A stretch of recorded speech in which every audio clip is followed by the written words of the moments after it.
Hello everyone and welcome back to Tech Idea. Here we make tutorials on topics that might be helpful to you in one way or the other.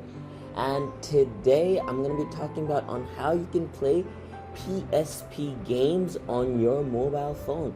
Yes, you heard me correct. I'm talking about PsP games that's the handheld console from Sony, the long forgotten PsP. Yeah, you can play those games on your mobile phone.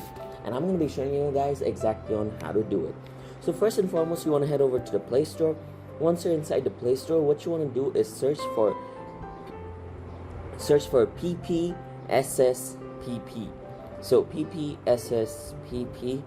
Once you search for PPSSPP, you'll have a premium version, which is going to be called PPSSPP Gold, and then you'll have a normal version.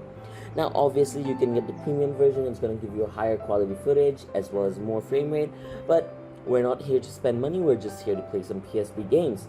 All you want to do is click on the normal one, press on install, and that's about it.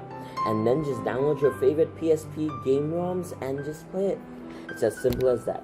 So I hope you guys found this video helpful. If you did, please drop a like, and if you want to see more videos like this in the future, don't forget to hit that subscribe button as well as that notification bell. Thank you so much for watching. Bye-bye.